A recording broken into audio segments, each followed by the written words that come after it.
Opening Declaration, Westside Grace Ministries, Bishop Michael Anthony McDaniel, CSI, Critical Scripture Investigator, FBI, Forensic Bible Investigator, Senior Investigator, Westside Grace Ministries, Rightly Dividing the Word of Truth Through Investigative Scripture Analysis.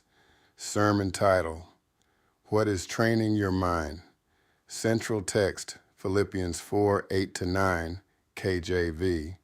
Finally, brethren, whatsoever things are true, whatsoever things are honest, whatsoever things are just, whatsoever things are pure, whatsoever things are lovely, whatsoever things are of good report, if there be any virtue, and if there be any praise, think on these things. Those things which ye have both learned and received and heard and seen in me do, and the God of peace shall be with you. Pericope definition. A pericope is a complete unit of biblical thought. It establishes the boundaries of the investigation, so the interpreter examines the author's intended message without importing outside assumptions. CSI step, pericope scene, boundary control, pericope, Philippians 4:8-9, human author Paul the Apostle, date, written approximately A.D. 60-62. Geographical setting, Paul writes from imprisonment, likely in Rome, to believers in Philippi. Primary audience, the Christian congregation at Philippi. Literary genre, epistle, pastoral instruction, covenant setting, new covenant biblical timeline placement. This occurs during Paul's imprisonment period, near the end of his recorded missionary ministry.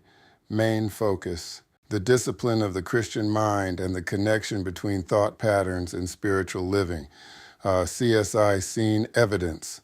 The passage provided states, what entertains you trains you. It then develops a sequence, inputs to interpretation, to expectations, to outcomes.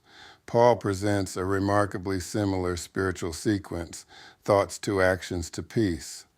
The modern observation is neurological. Paul's instruction is theological. Both recognize a fundamental truth. What repeatedly enters the mind eventually influences behavior. CSI Step 1. Observation. What does the text say? Paul commands believers to focus their minds upon specific categories of truth. Notice the repeated emphasis. True, honest, just, pure, lovely, good report, virtuous, praiseworthy. This is not casual thinking. This is intentional thinking. The Greek word translated think carries the idea of carefully considering, reckoning, calculating, and continually dwelling upon something. Paul is not merely addressing information. He is addressing mental occupation. CSI Interrogative Bank. Question 1. What occupies the mind eventually directs the life? Answer. Paul's command assumes exactly that. Thoughts are not neutral. Thoughts become attitudes. Attitudes become behaviors. Behaviors become habits. Habits become lifestyles. Question 2. Why does Paul focus on thinking before doing? Answer. Because conduct originates in cognition. Behavior is often the visible fruit of invisible thinking. Question 3. Can wrong thinking produce right living consistently? Answer. The biblical evidence says no. Scripture repeatedly connects thought patterns with conduct patterns.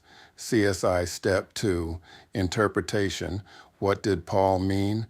The statement, what entertains you, trains you, captures a biblical principle. Paul understood long before modern neuroscience that repeated mental exposure produces spiritual formation. The modern passage states, every single thing you consume becomes an input. Paul essentially says, choose your inputs carefully, not because God is trying to restrict life, because God understands how the mind works. Biblical corroboration, Proverbs 23:7, KJV. For as he thinketh in his heart, so is he. The person's inner thought life eventually becomes outward reality. Romans 12:2, KJV, and be not conformed to this world, but be ye transformed by the renewing of your mind, that ye may prove what is that good and acceptable and perfect will of God. Notice, transformation occurs through renewed thinking. Colossians 3:2, KJV, set your affection on things above, not on things on the earth. The command is intentional mental focus. CSI Step 3, correlation. How does Scripture interpret Scripture? The modern passage presents input, what enters the mind, interpretation, how reality is understood, expectation, what a person anticipates, outcome, what a person experiences. Scripture presents a parallel framework. Input, what we allow into our minds. Interpretation, how we understand God, ourselves, and circumstances. Expectation, whether we trust God's promises or fear failure. Outcome, the resulting behavior and spiritual condition. Case law principle. The Bible repeatedly demonstrates this pattern. Eve input, the serpent's words.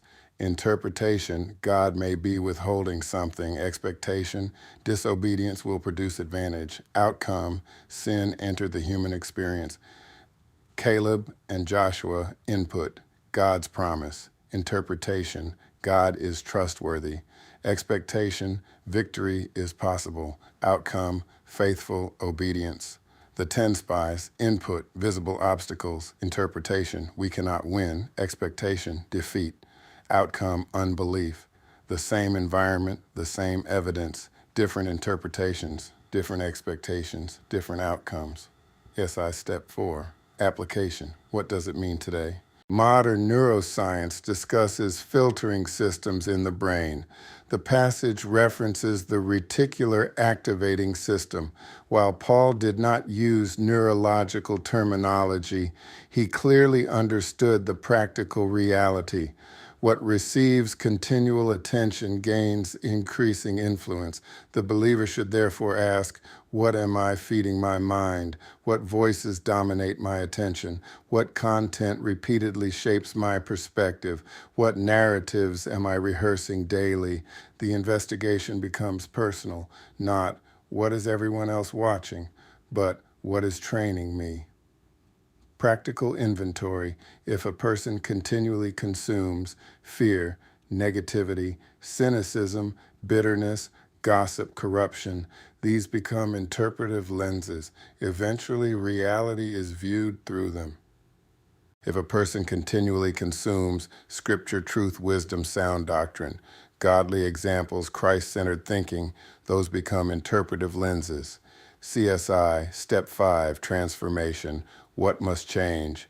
Paul moves beyond thinking to doing. Philippians 4:9 states, those things which ye have both learned and received and heard and seen in me do, and the God of peace shall be with you.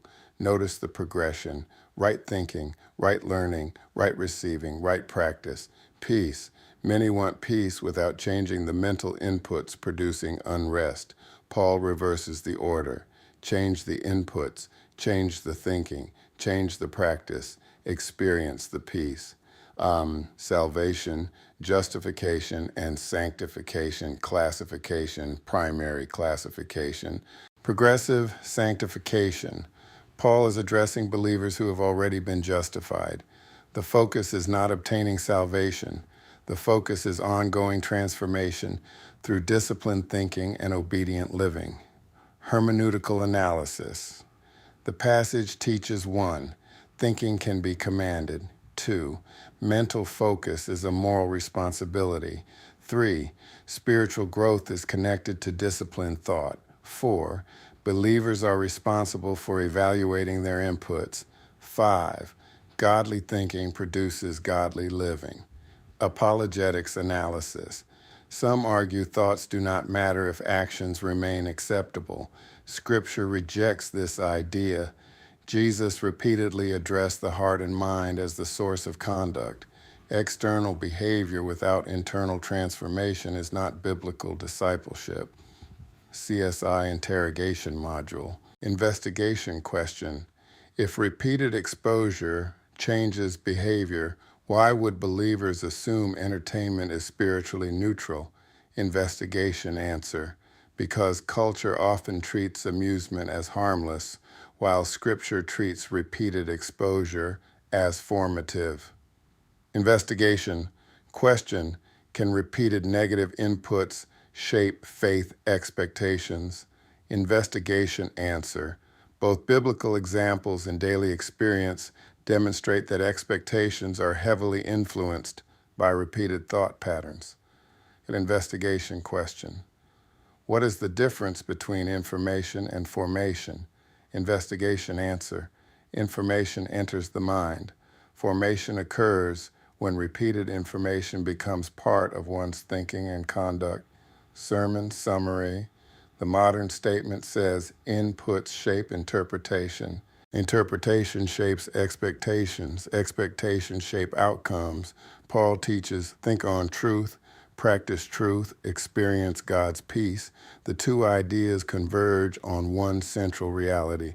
Your mind is always being trained. Every conversation, every influence, every media source, every relationship, every doctrine, every repeated thought, something is shaping how you see reality.